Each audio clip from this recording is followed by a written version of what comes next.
Is oatmeal good for you? Should you be taking vitamin supplements?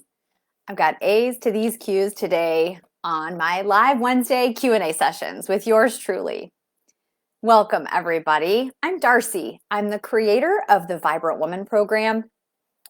Let me tell you what that is. It is based on something called the MAF method, MAF, maximum aerobic function. This is the pioneering, paradigm-shifting work of my mentor, Dr. Phil Maffetone. And a quick word about Phil. I met him about like 2 decades ago. He had some of the crucial pieces to the puzzle in resolving my daughter's neonatal brain injury, which I helped her to outgrow for the most part. You can read all about that story over on my blog. There's not space for it today, but the point is, when I met Phil, his work talking about the nutritional and exercise components that build a strong aerobic system, how impactful that is for building and healing a brain, a healthy brain, and a healthy body, and why. So I have spent years living this work that Phil has done. It's one of the reasons why I'm a founding member of his certified MAF method health coaches and practitioners. These tools came in absolutely handy for me when I hit rock bottom, burnout. I healed myself completely naturally from hypothyroidism, adrenal fatigue, food allergies, hormone imbalance. In the mainstream world, those are a bunch of labels that talk about different problems. What if all of those are simply symptoms of a root problem?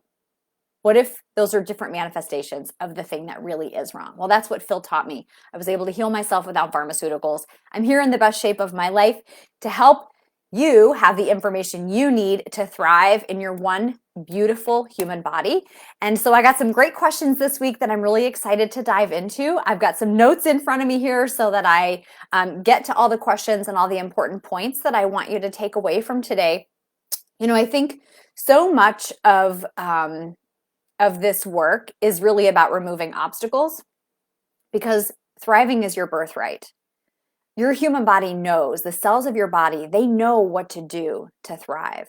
And if we weren't getting in their way with things that look normal in the modern world, but are absolutely not normal in terms of the body and what it's been designed to do, what it knows to do. So a lot of it has to do with what we put into these bodies. And let's just start right there with my first question today. Darci, is oatmeal good for you? I've actually gotten a couple variations of this. Somebody wanted to know, someone who was beginning to learn about their carbohydrate tolerance said, oh, is oatmeal ever good? And somebody else was saying, well, aren't oats good for you? It's heart healthy. When you shop at the grocery store and you see the boxes of Quaker oats, they've got a little stamp there. It says heart healthy. Okay, so let's go into this question. The first thing that I want to do is lay a very brief foundation here. I want to help us peel back some of these layers and even begin to understand why these processed grain products are perceived as so good for us in our culture, and therefore why we have such strong emotional attachment to them, why they have become symbols for nourishment. I want to roll back to the Neolithic agricultural revolution, and I want to invite you to learn more about that. Google it. You can read about it. Reach out to me. I'll share some of my favorite books about this whole idea. The point is, that was an experiment in human evolution. Many great things have come from it. Some of the other things that have come from it, though, are cultures. Most of the cultures that dominate on our planet right now actually have roots in that time period when human beings stopped wandering, settled down in agrarian communities together, and decided to grow their own food. Most of those cultures depended on grains. That's also the beginning of our modern metabolic disease. Okay? Just want you to keep that in mind.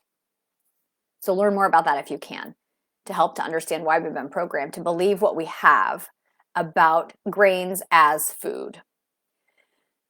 I also want you to consider this idea that today, I want you to just look around when you're at a grocery store, when you are in a public place. I want you to look around at the human bodies surrounding you.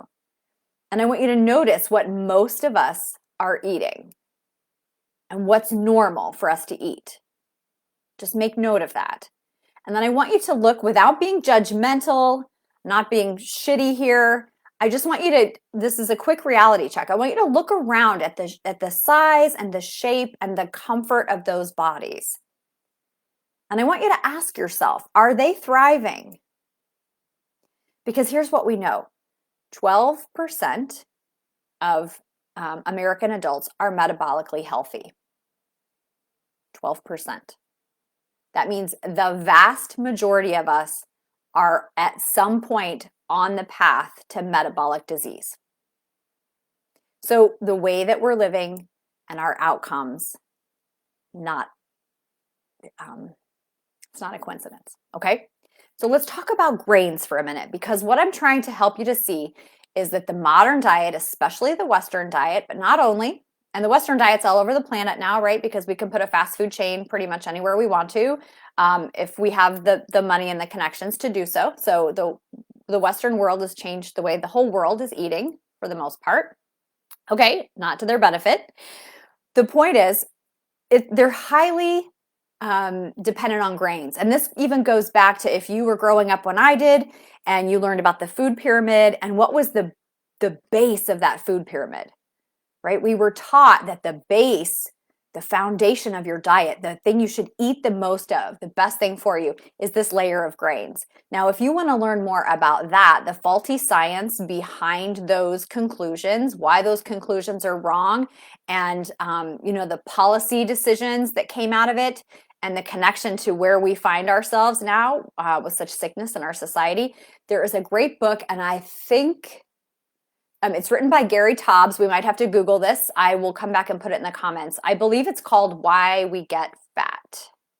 I'll have to double check that. He's written a few books, and they all kind of come back to this root issue about what's happening in our metabolism. Okay, so all of that, that food pyramid has since been replaced. Thanks to Michelle Obama, we moved into something called My Plate. We're now teaching children there should be 4 sections on your plate, and grains are a smaller part of it, but they're still there. And for a lot of us, they're still putting us over what we would call our carbohydrate intolerance. Okay, so this is the foundation of the MAF method. This is the foundation of the work of my mentor, Dr. Phil Maffetone. It is the piece of his work that absolutely saved my life, and I'm not exaggerating. I turned out to be celiac, which is a message from my body that grains are not food for me. Okay, so if you find yourself in a situation like that, where your body, you're beginning to notice a connection between something that you eat and the way your body is reacting, I'm going to invite you into a new paradigm with me. I'm going to invite you in, and let's place all our bets. Let's put all our bets on the body.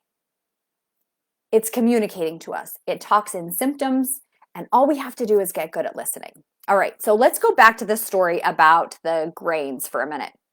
What I want you to recognize, whether it's oatmeal or wheat or any of these grains, and some of them are even there's a whole question about gluten and whether the modern grains have more gluten in them than the ancient grains, and that's a whole thing.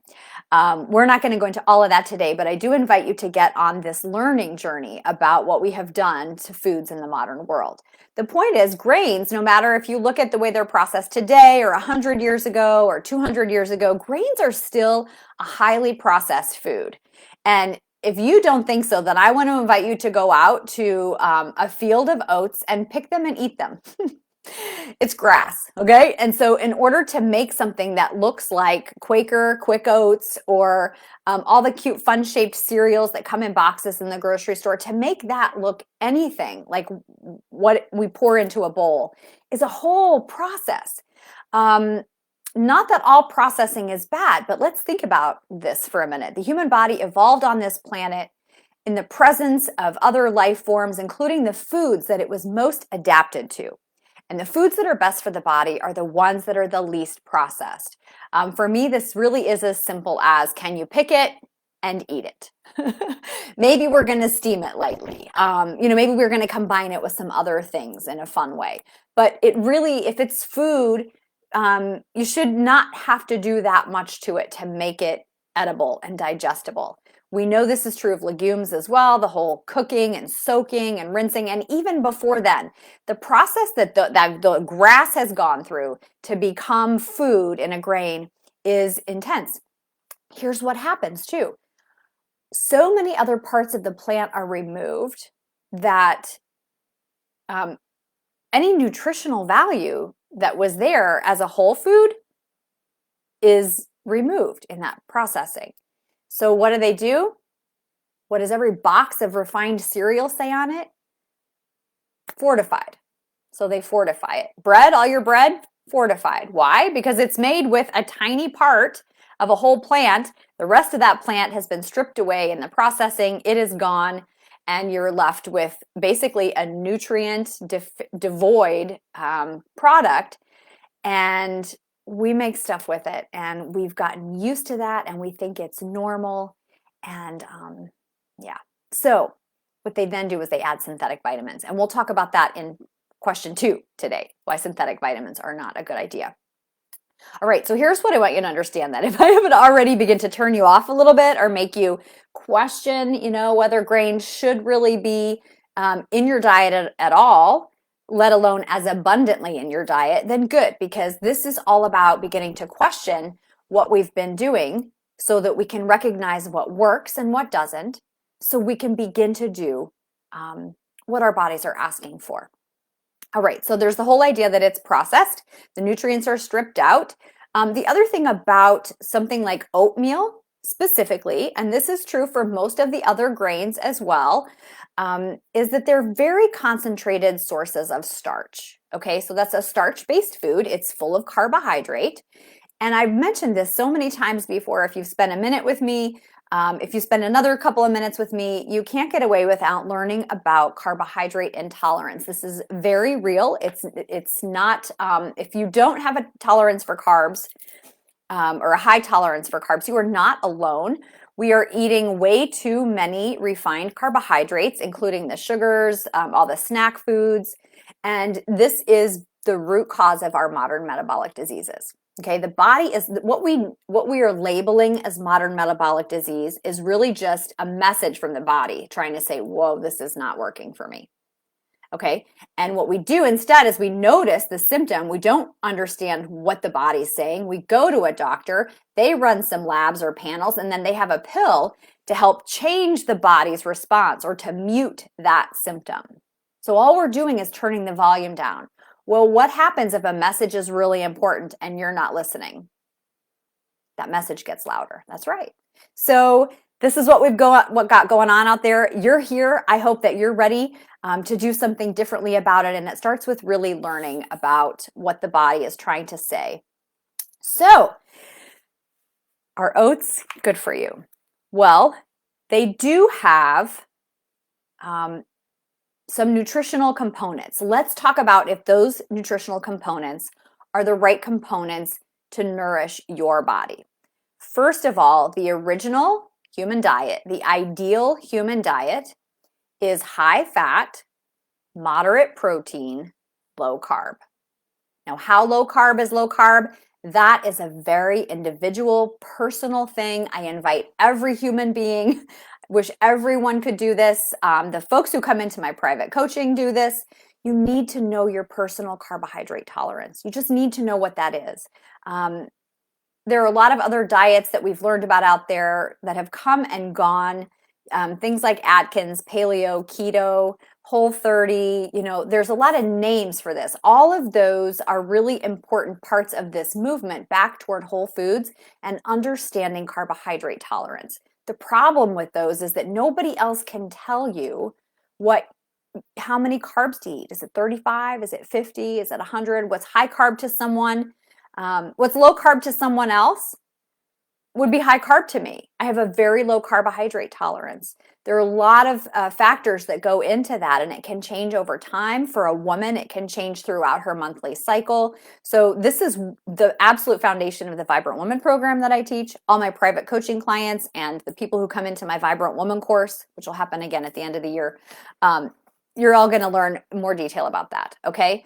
There's a very simple method that I teach. I actually just recently created a mini coaching session package around this to help people just come on board and get the support they need to figure this out for themselves. Okay, so you need to know your personal carb tolerance. So our oats, this carb dense food, so oats are basically by themselves, they're the opposite of the ideal human diet. Ideal human diet, high fat, moderate protein, low carb within your range, your personal range. Oats are basically all carb, no fat, very little protein. So are they good for you? Maybe. Do they fit into your diet? Maybe. It's going to depend on if you tolerate grains. Here's the other thing about grains. Did I say this? Grains and legumes, they have properties that actually tear apart your gut lining. So they create what we call gut permeability. Some people might have heard it as leaky gut. What's wrong with that? Well, this is where this question really begins to get into the root. Is this food good for me? Well, what that really means is it good for me? Is my body able to break apart the nutritional components in this food down into the building blocks and deliver it where it needs to go in order to heal, repair, and help this human body function and thrive? So that's why we eat. And that doesn't mean it's not pleasurable. It absolutely is. In fact, pleasure is a tool to help you. That's a biofeedback tool telling you the body's getting what it likes and wants and needs, okay? So we got to learn to use pleasure as a guide. The problem is, in our modern world, pleasure has been hijacked. Our instincts have been hijacked. We've been socialized to listen to food marketers, to commercials, more than we listen to our instincts. And we have gotten stuck in some addictive patterns. Sugar is addictive, carbs are addictive, and so our instincts we're confused, right? And that's the work that I do. That's what I'm here to do, is to help you figure out for yourself, in your own body's experience, your lived experience. You can tell by the way you feel, whether you're eating under your carb tolerance, whether you're getting enough fat, whether you're getting enough protein, and if the foods you're taking in work for you. The simple answer is you're going to feel great. You just feel great. If you feel less than great, your body is talking to you through symptoms and it's asking for something. So let me just check my notes here because you can see I'm kind of passionate about this. I could talk about this all day and often do. So the idea that the grains are causing some gut permeability means that things are going to slip out of there before they're fully digested and broken down. That makes their pieces unusable. It also means you're at risk for all kinds of inflammatory problems, autoimmune disease, immune system responses like allergies and other things that can happen when we have unbroken down proteins escaping out and kind of running rampant through the body. So we don't want to cause gut permeability. We don't want leaky gut. The other problem with grains in relationship to this leaky gut is not just the properties they have as plants and food, but the way that they're grown in the modern world. So they need, in order to not be full of mold and all kinds of other things, they're desiccated. And the product they use for that is glyphosate. Have you heard of glyphosate? It's bad. Glyphosate is, there's a whole history of glyphosate. You should look it up, but only listen to the work of somebody like Rob Wolf, Dr. Zach Bush. There's a lot of propaganda around glyphosate, and no, it wasn't harmful. And they're paying millions of dollars in lawsuits because, yes, it is harmful. They've also had to stop using that name. They sold it to another company and changed the name.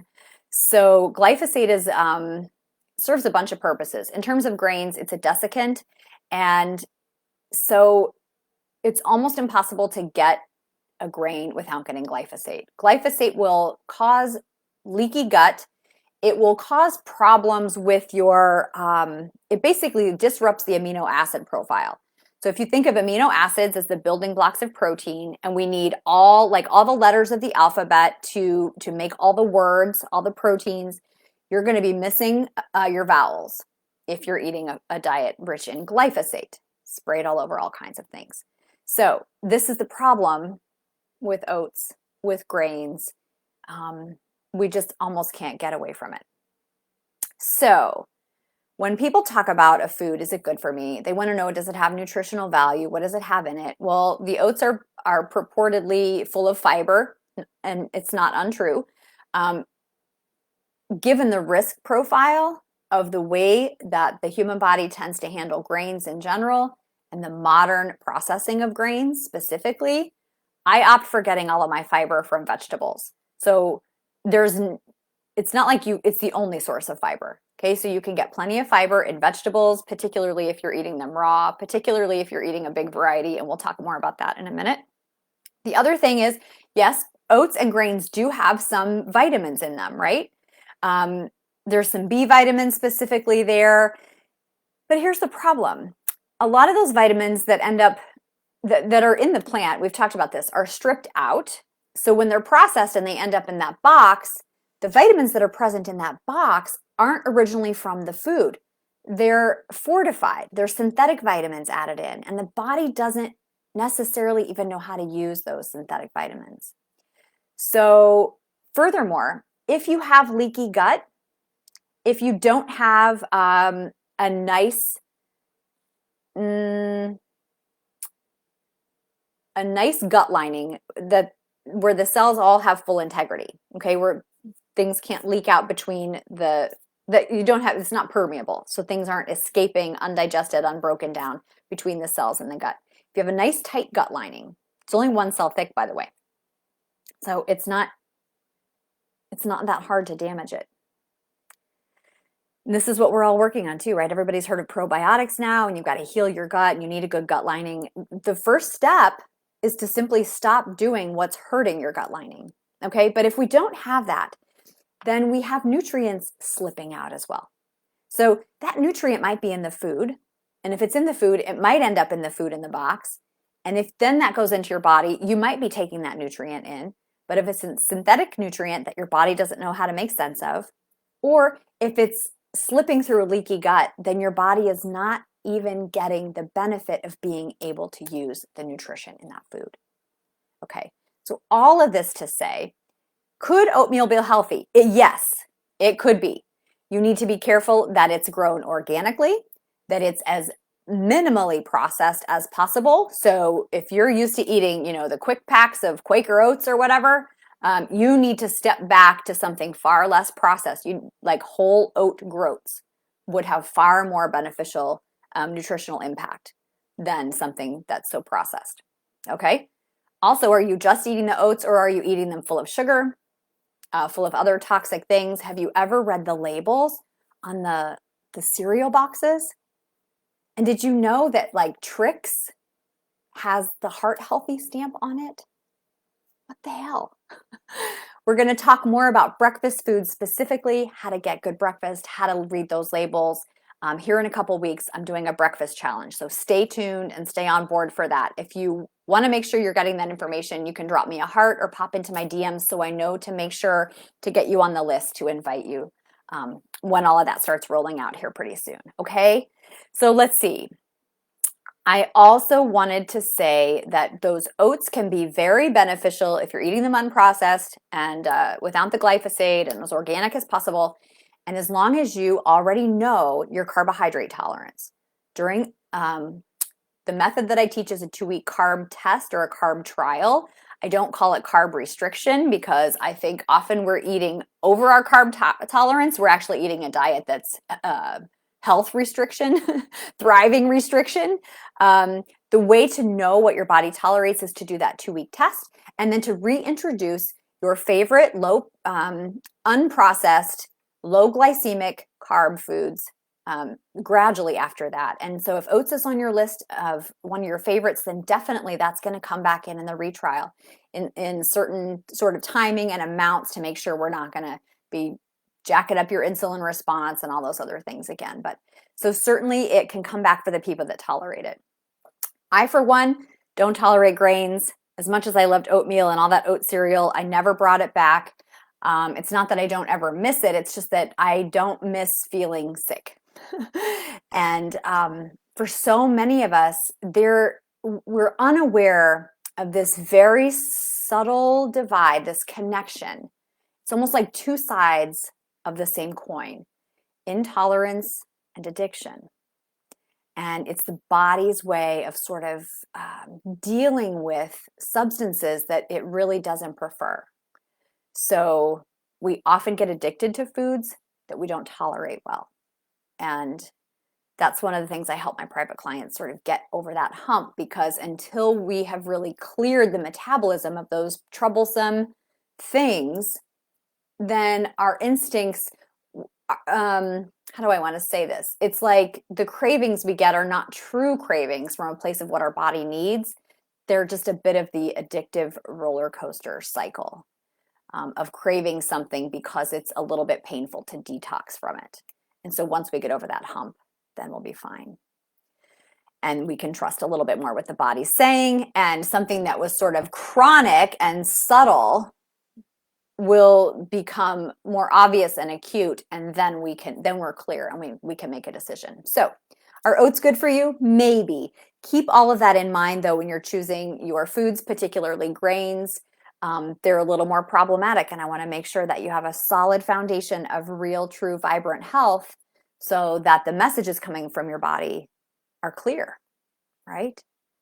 If you have signs of carbohydrate intolerance, you will have things like fatigue, physical or mental, headaches, lethargy, sleepiness after meals, irritability. These are neurological signs of it.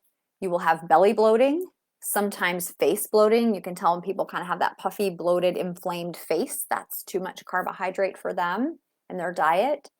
What else? Hormone imbalance, sleep trouble, right? So it almost looks like a range of other things. This is all the body's way of trying to survive and deal with carbohydrate intolerance. Okay. If you want to know more about that, reach out to me. And I will share some other resources and tell you about my coaching packages. Some of us really need support with this because we got a lot of habits that are not serving us, but they're habits nonetheless. And it's not your fault that it's your habit. It's the culture that you were raised in, and what looks like is normal. Everybody else is doing it. So why not me? Well, because you're becoming aware of what's working for you and what's not, and how you want to feel. Okay. Okay, so the next question then is a little bit related to, I've answered it in a way, because the next question was, should I be taking vitamin supplements and which ones? And I think you just heard me say, not synthetic vitamins. So that's tricky. Let me just explain. What we're really talking about is when we say, do I need to take vitamins and supplements? It's like, well, do I need micronutrients? Do I need to put those micronutrients into my body? And the truth is, your body needs all of these phytonutrients, these tiny, meaningful substances that are found in food that perform jobs and allow the cells of our bodies to do their work. This is why we eat. Doesn't mean that it's not pleasurable, right? But this is why we eat, to take in the building blocks for our bodies to use. The body will naturally find pleasure in eating nutrient-dense foods unless we've been trained out of it, unless we've been socialized out of it, and then we're on an addictive cycle where the messages are mixed up. So the first step to solving that is your carb test. Figure out what your carb tolerance is. Get the sugar out of the way so you can see what's going on. Your palate will change. More natural foods will taste better to you. And your body's instincts will begin to kick in and guide you. All right, so it is possible to get back on track. Here's what you need to know about supplementation. The nutrients that your body can use the best are the ones that come from nature, because we've co-evolved on these planets, on this planet, with those naturally occurring substances in the food. Okay, this is mostly plants and animal foods. So the idea is, the more nutrient dense your food is, the more whole that food is, the closer to nature, the more nutrition available, meaning the less we might need to supplement. There are a lot of arguments for supplementing these days. A lot of them stand to make profit by selling you supplements. But here's the truth.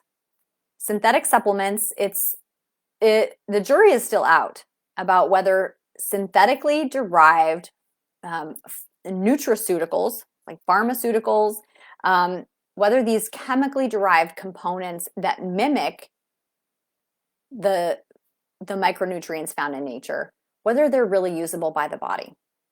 That's number one. Number two, whether high doses of them are usable by the body, and whether high doses are as helpful or if they are harmful than just the levels that we find naturally occurring in food. So what I have learned is that in general, now this is in general, if you're healthy, food-based, well, it's better to get it from your food, number one. So don't think you can just eat a bunch of junk or don't eat it all and then pop a vitamin pill. Number one, that vitamin pill needs to be taken with a meal, because if you're not already activating your digestive system, it will not be broken down and used anyway. We talked a bit about that a minute ago. Number two, the vitamins that you take into your body should come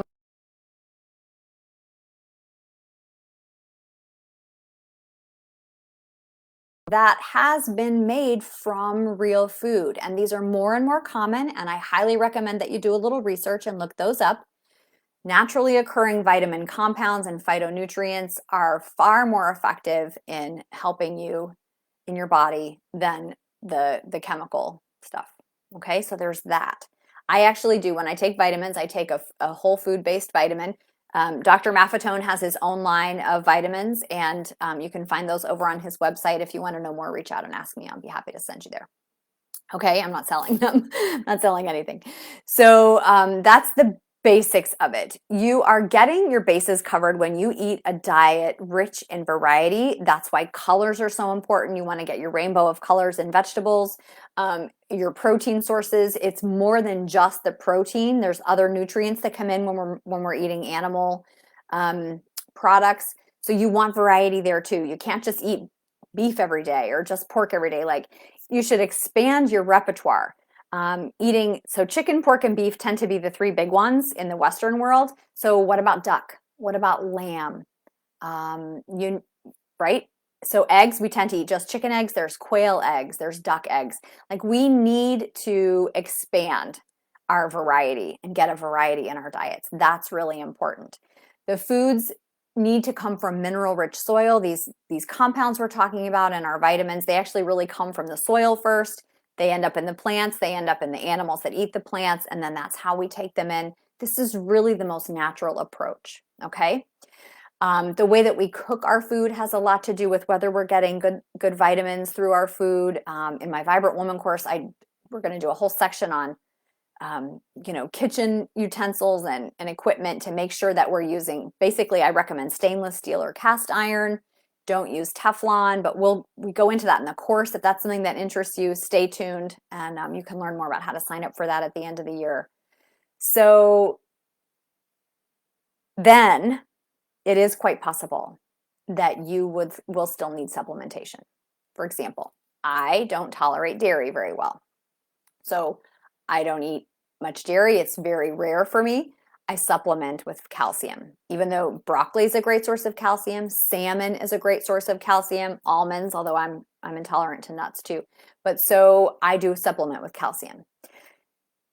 So that's a great way to know, is to take a look at your diet, look at what you're actually eating, and see what nutrients are there and which ones you are regularly missing. That is something really practical to help you guide your supplementation and help you stay on track with your budget too. We don't need to, it's very tempting to be afraid for our health and want to protect our health and fall for all the marketing ploys and buy a bunch of stuff that we maybe don't even need, or maybe it's not even working. How do you know?